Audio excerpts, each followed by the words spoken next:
Nagpaliwanag si Senator Bato de la Rosa kung bakit inatrasan niya ang pahayag noon na gustong samahan si dating Pangulong Rodrigo Duterte sa Hague. Idinaan naman niya sa kanta ang pagdiin sa pagtutol niya sa pangingialam umano ng mga dayuhan. Narito ang buong detalye. Ngunit bago tayo magpatuloy, huwag kalimutang i-like, share, subscribe, and click the notification bell for more updates and for more upcoming videos. Maraming salamat! Matapos ang tila pagkambyo niya sa hamon noon kay Senator Antonio Trillanes IV. Go ahead, make my day, Mr. Trillanes. Sige, go ahead. Kahit sumama ka pa, mag-serve ng warrant. Antonio Trillanes and some NBI operatives are still at the library. Siya ang nagawa sa NBI na harangin ako dito. So Bakit natin hayaan siya nandito? Yeah. Ngayon, umatras na rin si Senator Bato de la Rosa sa binanggit noong kagustuhang samahan si dating Pangulong Rodrigo Duterte sa Hague. Kung meron akong warrant, magpahuli ako para maalagaan ko rin siya doon. Yes, medyo nagbago. Dahil nung nalaman natin na hindi pala basta-basta makabisita sa kanya, kahit na magbisita ka, ang allowed doon, yung immediate family lang. Yan ay matapos kinumpirma ng International Criminal Court o ICC ang warrant of arrest para kay De La Rosa bilang co-perpetrator ni Duterte sa kasong crimes against humanity. Paliwanag ni Senator Ronald Bato de la Rosa. Yung pa kayong kapwa detainee, walang assurance na magkasama kayo doon sa isang silda or isang building. Hindi mo alam kung saan kayo ilalagay at very strict ang policies nila doon. So, it defeats the purpose of being there with him in the same vicinity. Kung hindi mo siya malalapitan, hindi mo siya makakommunicate. May nauna na siyang pahayag na susunod siya sa local courts. Pero sabi niya, I will cross the bridge when I get there. So, hindi pa rin sigurado? Titignan natin. Basta ang masasabi ko lang, I will exhaust all legal remedies available. Bakit? Konbiktado na ba ako? I'm just being charged. At alam natin, ikaw alam mo mismo na ang background nitong lahat ay politika. Kahit magtanong ka sa taong bayan, may pinatay ba akong tao? Meron ba akong tao, pulis na itusan na patayin mo yan? Wala. After ako nagserbisyo ng tapat dito sa ating bansa, for how many years? tuloy ang panawagan niya kay Pangulong Bongbong Marcos na huwag siyang isuko at kung hindi umano siya papakinggan, ay maghahanap umano siya ng ibang makapagbibigay daw sa kanya ng suporta. Hindi ako magtatago, kundi mag-aapila ako doon sa aking mga kapwa PMAers. Mag-aapila ako sa mga sundalo ng Armed Forces of the Philippines, sa aking mga mahal na mga kapulisan, sa Philippine National Police at lahat na mga uniform personnel sa ating bansa. TAPS isa. Kinanta pa niya ang bahagi ng Philippine Military Academy of PMAHEM para idiin ang kanyang punto. Our country free. Alright. Yun po ang pinakabuod ng aming PMAHEM. Okay. Lahat kami ay ayaw magpa-oppress sa mga dayuhan. Maliwanag sa mga PMAers dito na ini-invoke niya yung alma mater song for personal reasons na nagpapa-victim effect siya, hindi naman siya biktima rito. Ang biktima rito, yung mga pinapatay nilang libo-libong Pilipino. Paglilinaw ni De La Rosa, hindi bayolente kung hindi mapayapang hakbang ang hiling niya sa mga taga-PMA at matapos ang ilang arang pagtangging sagutin kung bakit bigla siyang nagpakita. Matapos ang halos kalahating taong pag-a-absent sa Senado, umamin si De La Rosa na iniwasan talaga niya ang warrant of arrest ng International Criminal Court o ICC. I know that there was a threat to my liberty. Alam kong merong warrant of arrest ng ICC. Kaya ako, it's natural instinct, human instinct to preserve yourself. Self-preservation. Inamin niya rin ang isa pang dahilan ay ang mapalakas ang tsansa ng mga kalyado na maagaw ang mayorya sa Senado. Gayon din ang nakaambang impeachment trial ni Vice President Sara Duterte. Planado? May kaugnayan yun. Hindi naman ako, hindi naman ako plastic na hindi tanggapin, hindi aminin na kasama yan sa rason kung bakit ako nag-resurface. Yung pagpapalit ng liderato ng Senado, yung impending impeachment trial. Giit niya sa ngayon si Senate President Alan Peter Cayetano lang ang nakakaalam ng kanyang paglitaw sa Senado at nagpasakay sa kanya sa isang sasakyan papunta roon na ayon kay Senator Lacson ay pag-aari ni Senator Pia Cayetano. Sumakay ako. Yun ang sabi sa akin ni Senator Cayetano. Sumakay ako dyan sa van. Di ko alam kung kaninong van yun. Binawi naman ng PNP-CIDG ang sabina para kay De La Rosa para parapin siya sana sa kamkrame bilang bahagi umano ng investigasyon sa mga extrajudicial killings sa Davao City.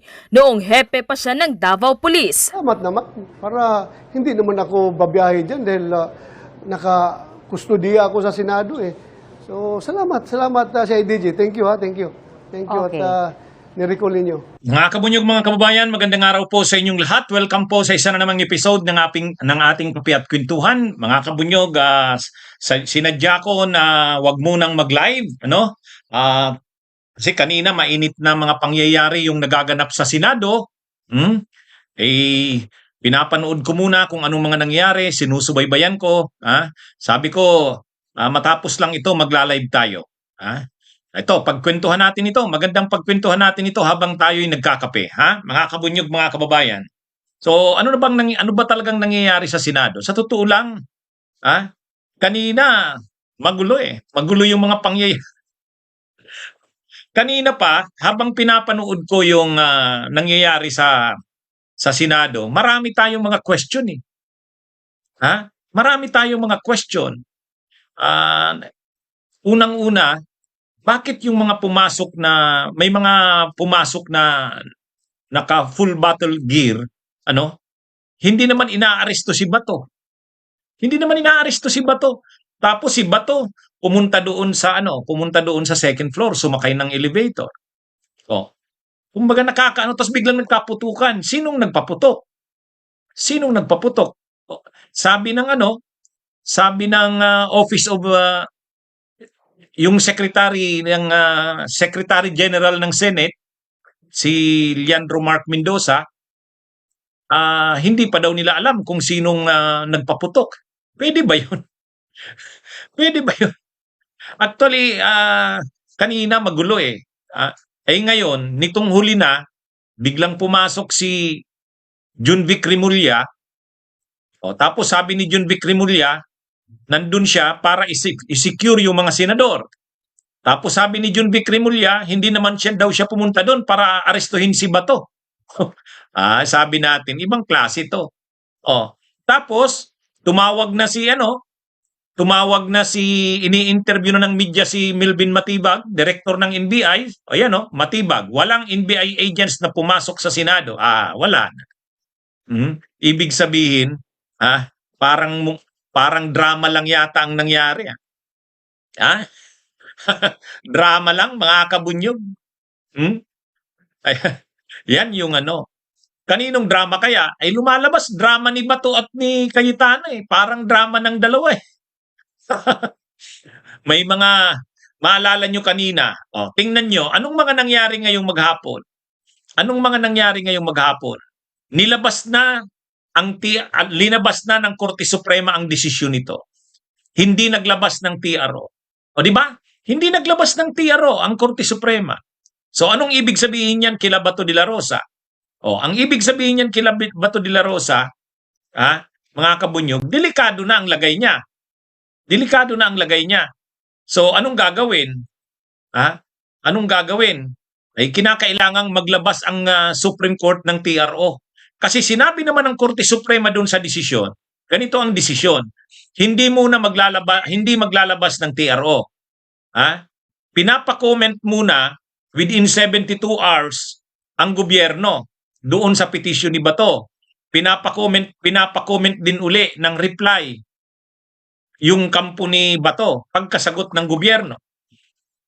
Saka yun yung kumbaga ang naging desisyon ng Korte Suprema, walang linabas na TRO, pero pinapa-comment ang gobyerno at kung pagka-comment na ng gobyerno within 72 hours, magko-comment uli, magbibigay ng comment ang kampo ni Bato.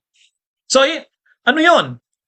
Pero sinabi rin sa desisyon ng Korte Suprema, pero hindi nito ibig sabihin na anumang oras kung kinakailangan, pwedeng maglabas ng TRO.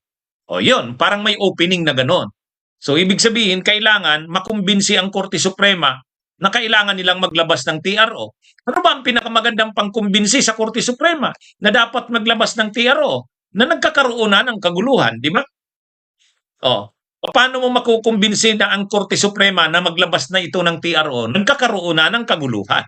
Yun ang pinaka ano dyan. Kumbaga, pag nagkaroon na ng mayroon ng kaguluhan, mapipressure ngayon ang Korte Suprema na maglabas na ng TRO kasi may kaguluhan na. Kumbaga, ano ito mga kabunyog? Nakakaano ito? Unang-una, ano bang mga ahensya ng gobyerno ang pwedeng magsagawa ng pag-aresto kay Bato? NBI. Anong sabi ng NBI? Ayan ang sabi ng NBI. Sabi ni Matibag, walang NBI agents na pumasok sa Senado. Tapos pumasok si Junvic Rimulya. Sabi niya, hindi naman siya pumasok para arestuhin si Bato. Kakausapin niya yung mga senador para i-secure ang mga senador kasi nagdadrama si Cayetano. Diba? Nag-live pa si Cayetano. Delikado na ang lagay namin dito. We are being attacked. May mga drama si Cayetano eh. Napanood nyo ba yon mga kabunyog? Parang akala mo linulusob na sila. Tapos nagkaputukan. Hindi maintindihan kung sinong nagkaputukan. Kung nagkaputukan, sino? Wala namang palang NBI doon. Wala namang ano doon. Wala namang PNP. Siyempre kung PNP ang papasok doon, alam ni Rimulya yun, ni Junvic.